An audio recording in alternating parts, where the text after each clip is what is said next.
Hello everyone, कैसे हैं आप सभी लोग। आई होप कि आप सभी लोग बहुत अच्छे होंगे। आज मैं लेकर आई हूँ आपके लिए कुछ अलग से, क्योंकि आज तक मैं लेकर आती थी आपके लिए प्रोग्राम्स की वीडियोस, प्रोग्राम के लिए एलिजिबिलिटी क्राइटेरिया क्या है एंड बहुत सारे कौन से प्रोग्राम लॉन्च होने वाले हैं, ये सब कुछ। लेकिन मैं आज लेकर आई हूँ कि हम लोग काम कैसे करते हैं। अगर आपकी फाइल हमारे पास आती है, अगर आप चाहते हो कि आपकी फाइल पे हम लोग काम करें, आज हम उस पे डिस्कशन करेंगे। तो चलिए वीडियो को स्टार्ट करते हैं बिना किसी देरी के साथ।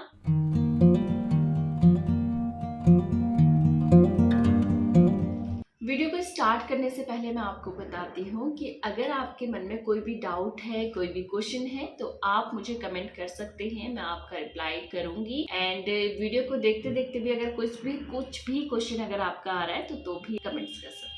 तो सबसे पहले जब आपकी फाइल हमारे पास आती है तो हम क्या करते हैं, तो स्टेप नंबर 1 है इवैल्यूएट। हम आपकी फाइल को इवैल्यूएशन करवाते हैं कि हम देखते हैं कि आपकी प्रोफाइल किन किन प्रोग्राम में एलिजिबल है, एनओसी कोड क्या है, सीआरएसएस स्कोर कितना है, एफएसडब्ल्यू पॉइंट कितना है, कहाँ पे किस प्रोग्राम में आपकी डिमांड है, और ऐसे लास्ट 3 इयर्स में कौन कौन से आपकी प्रोफाइल, क्योंकि एक प्रोफाइल में जैसे आप किसी भी प्रोफाइल को लेके अकाउंटेंट प्रोफाइल के भी 3 से 4 एनओसीज होते हैं। तो हम ये देखते हैं कि लास्ट 6 मंथ में या 1 ईयर में आपके एनओसी के कौन कौन सी वहाँ पे आईटीए मिले हैं, ताकि हम आपको सबसे बेस्ट एनओसी दें। इसके अलावा 0, 1 एंड 2 का एनओसी दें, आपको बी ग्रेड एनओसी ना दें। ये छोटी छोटी चीजें हम आपका देखते हैं, क्योंकि जो छोटी छोटी चीजें हैं इनसे ही फाइल स्ट्रॉन्ग बनती है। अब सेकंड डिस्कशन करेंगे कि आपका जॉब डिमांड कहाँ पे है।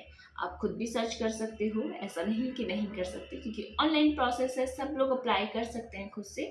बट ये होता है कि हम लोगों का रोज का काम है, हम लोग रोज करते हैं, हर प्रोग्राम के बारे में नॉलेज देखते हैं। तो सबसे पहले आप इतना माइंड मेकअप बनाइए, चाहे वो वर्क वीजा हो, चाहे वो पीआर वीजा हो। अगर आपकी प्रोफाइल की डिमांड है कनाडा पे, अगर आपकी प्रोफाइल की जॉब है कनाडा में, तो ही आपको वीजा मिलेगा, चाहे वो वर्क वीजा हो या पीआर वीजा हो। अब मैं इस चीज को थोड़ा सा और एक्सप्लेन करती हूँ। अगर आप किसी कंट्री पे जा रहे हैं तो वो कंट्री आपको बुला रही है, आपके ऊपर खर्चा होगा, आपको मेडिकल बेनिफिट देगी, आपकी फैमिली को देगी, एजुकेशन बेनिफिट्स देगी, और भी बहुत सारे बेनिफिट्स देगी। तो क्यों वो कंट्री आपके ऊपर खर्चा करेगी, उसे भी तो कोई फायदा होना चाहिए। मीन्स कि अगर उनके यहाँ पे किसी चीज की शॉर्टेज है तो वो आपकी प्रोफाइल से उसको फुलफिल करेगा, तभी वो आपको वहाँ पे बुला रहा है। तो उनको भी फायदा हो रहा है ना, आपको भी फायदा हो रहा है। अब यहाँ पे अगर आपकी प्रोफाइल की डिमांड ही नहीं है, आपकी प्रोफाइल के लास्ट 6 मंथ, 1 ईयर या 2 इयर्स में कभी आईटीए दिए ही नहीं है, तो थोड़े से चांसेस कम होते हैं।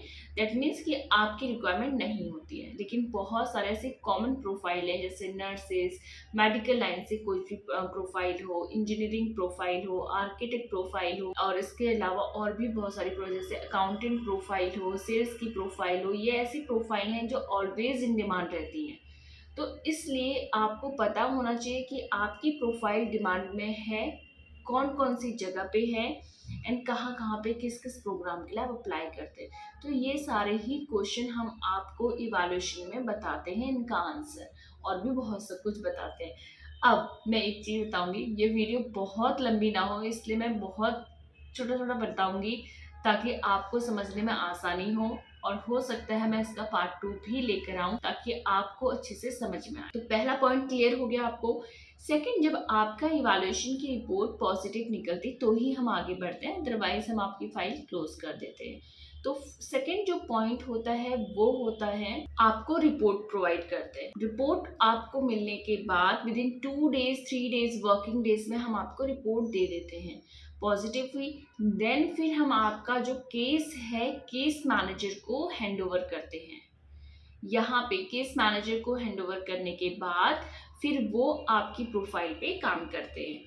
अब केस मैनेजर सबसे पहले आपको वहाँ पे देखेंगे कि आपको एक प्रॉपर मेल करेंगे, जहाँ पे आपको बिगनिंग से लेकर जब तक आप कनाडा पहुँच नहीं जाते तब तक का पूरा स्टेप बाय स्टेप आपको लिख के मेल पे भेजेंगे। क्योंकि अभी तक जो बात हुई थी आपकी, वो कॉल पे हुई थी, एंड आपको नहीं समझ में आया, कुछ भी डाउट्स होते, इसलिए सब कुछ रिटर्न में हम लोग आपको देते हैं। इसके बाद जैसे आप उसे पढ़ते हैं एंड उसी मेल पे हम कुछ डॉक्यूमेंट्स की भी आपके लिए बोलते हैं, जैसे पीआर के लिए वेस्ट करवाने के लिए आपके एजुकेशन के डॉक्यूमेंट्स। अगर आप वर्क वीज़ा करवाते हैं तो आपका सीवी और वेस्ट एंड आईएलटीएस आपका मैंडेटरी नहीं होता फॉर वर्क वीज़ा। तो आपके डॉक्यूमेंट जैसे हमारे पास आते हैं पीआर वीज़ा के लिए, देन हम आपका वेस स्टार्ट कर देते हैं। वेस इसलिए मैं बोल रही हूँ क्योंकि ईसीए करवाते हैं, एजुकेशन क्रेडेंशियल असेसमेंट, एंड उसी की बॉडी का नाम है वेस, वर्ल्ड एजुकेशन सर्विस। यहाँ पे इसलिए हम इसके थ्रू करवाते हैं क्योंकि एक तो टाइम कम लगता है, सबसे इजी प्रोसेस है, बहुत झंझट नहीं है। 34 वर्किंग डेज में आपके हाथ में वेस की रिपोर्ट होती है एंड उसी 34 वर्किंग डेज में आप अपने आईएलटीएस की तैयारी भी कर सकते हो। तो यहाँ पे आपका टाइम सेविंग होता है, तो आपको बहुत ज़्यादा वेट करने की ज़रूरत नहीं पड़ती है। अब जैसे ही हमारे पास आपकी वेस की रिपोर्ट आ जाती है एंड साथ के साथ आपके आईएलटीएस की स्कोर कार्ड भी आ जाता है, तो उसी के थ्रू ही हम आपको बताते हैं कि आप किस किस प्रोग्राम में हम लोग अप्लाई कर रहे हैं एंड आपकी परमिशन के बाद ही हम उस प्रोग्राम में अप्लाई करते हैं। अब यहाँ पे क्या होता है, कुछ लोग पहले से ही आईएलटीएस का स्कोर कार्ड हमको दे चुके होते हैं, कुछ लोग के पास बाद में देते हैं।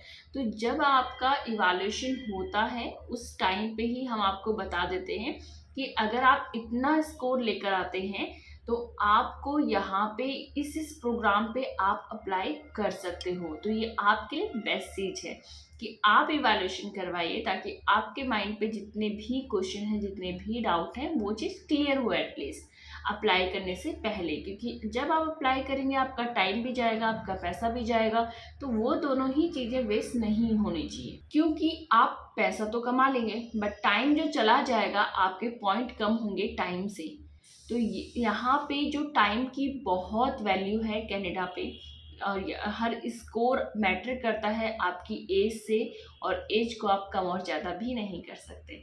तो यहाँ पे हम आपका वेस का अकाउंट क्रिएट करके आपके साथ हम आईडी एंड पासवर्ड शेयर करते हैं एंड उसके बाद आपका आईएलटीएस का रिजल्ट आ जाता है। उसके बाद जिस भी प्रोग्राम के लिए आप एलिजिबल हो, चाहे वो 10 प्रोग्राम्स हो, चाहे वो 15, 20, 30 कितने भी प्रोग्राम्स हों, वहाँ पे हम आपका अकाउंट क्रिएट करते हैं एंड उसके बाद वेट करते हैं गवर्नमेंट के रिस्पॉन्स का। हालांकि जो गवर्नमेंट की तरफ से रिस्पॉन्स है, हो सकता है 15 डेज में आ जाए, हो सकता है 3 मंथ्स का टाइम लगे। तो टाइम की कोई गारंटी नहीं होती क्योंकि ये गवर्नमेंट प्रोसेस है, गवर्नमेंट के हाथ में ही आपको इन्विटेशन देना होता है। हमारा काम है कि हम सारे डॉक्यूमेंट्स आपको सही तरीके से बताएं और आपके चांसेस ज़्यादा से ज़्यादा बताएं। अब यहाँ पे बहुत सारे लोग ऐसे होते हैं कि नहीं आपका 100% आ जाएगा, हम करवा के देंगे। ये ऐसे वर्ड मैं यूज़ नहीं करूँगी क्योंकि हम कोई भी गारंटी नहीं देंगे आपके वीज़ा आने की। हम आपको ये ज़रूर बता सकते हैं कि इस तरीके से अगर आप लगाएंगे, ये डॉक्यूमेंट्स अगर आप लेकर आएंगे तो आपके वीज़ा आने के चांसेस बढ़ते हैं। क्योंकि यहाँ पे हमारे पास जितने भी लोग हमारे कंपनी में काम करते हैं, वो एटलीस्ट 3 to 5 ईयर्स, 6 ईयर, किसी किसी के पास 11 ईयर्स का भी वर्क एक्सपीरियंस है। तो इसीलिए हम आपकी प्रोफाइल में जो भी डॉक्यूमेंट्स रिक्वायर्ड होता है वो हम आपको पहले बताते हैं। अगर आप उसको नहीं समझ में आता आपके कि ये डॉक्यूमेंट्स कहाँ से लेकर आना है, कैसे करना है, वो हम आपको हेल्प करते हैं कि सारा कुछ हम आपको बताएंगे कि सर आप ये डॉक्यूमेंट्स इस तरीके से बनेगा, ये फॉर्मेट है, आप रेफरेंस लेटर बनाना है तो इस तरीके से बनाइए, आपको सीवी बनाना है वो भी हम बना के देंगे। एंड साथ के साथ हम आपको 100% जॉब असिस्टेंस देते हैं पीआर के प्रोसेस पे, ताकि आप जब कनाडा के लिए अप्लाई करें तो आपके हाथ में पहले से ही जॉब भी हो। क्योंकि अगर आपको पीआर मिल रहा है दैट मीन्स कि आपकी प्रोफाइल की वहाँ पे डिमांड है, तो आपको जॉब भी इजीली मिल जाएगी। तो आप इंडिया में रह के अपना इंटरव्यू दे के और वहाँ से ऑफर लेटर ले सकते हैं। जैसे ही कनाडा से ऑफर लेटर आता है तो आपका जो चांसेस है पीआर मिलने का वो और ज़्यादा बढ़ जाता है, क्योंकि आपका सीआरएस का स्कोर भी बढ़ेगा, आपके पास कैनेडियन ऑफर लेटर है इसलिए। और उसके साथ साथ आप बहुत सारे और भी प्रोग्राम में एलिजिबल हो जाते हो सिर्फ एक ऑफर लेटर से। तो आई होप कि आपको समझ में आया होगा इतना। और इसके बाद जैसे ही ITA आता है कनाडा से इनविटेशन टू अप्लाई, तो आपको 60 वर्किंग डेज का टाइम देती है government to submit all required documents, जिसमें police verification, marriage certificate, medical अगर रिक्वायर्ड है तो बायोमेट्रिक, ये सारे डॉक्यूमेंट्स और भी बहुत सारे डॉक्यूमेंट्स हैं।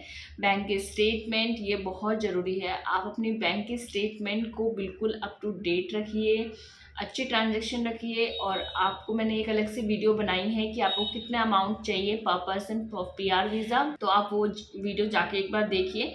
और अगर आपके पास, आपको नहीं पता कि इतना अमाउंट नहीं है आपके पास, तो और भी बहुत सारे सोर्सेज हैं जहां से आप अपने अकाउंट की स्टेटमेंट, फंड्स शो कर सकते हैं। तो उसके लिए आपको वीडियो देखनी होगी, तो आप वो वीडियो देखिए।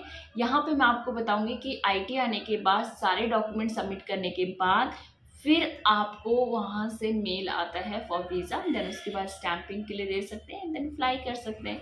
सिंपल सा प्रोसेस है। हाँ, टाइम टेकिंग प्रोसेस है, लेकिन अगर आपके डॉक्यूमेंट सब कुछ सही हैं, सही से आप लगा रहे हैं, आपकी प्रोफाइल इन डिमांड है, तो आपको वीज़ा 101% आएगा। बस ये है कि आप अपनी प्रोफाइल को अच्छे से लगाइए। तो और भी कोई भी आपके मन में सवाल है, आप अपनी प्रोफाइल दिखाना चाहते हैं कि वहाँ पे डिमांड पे है या नहीं है, तो आप कमेंट करके बता सकते हैं।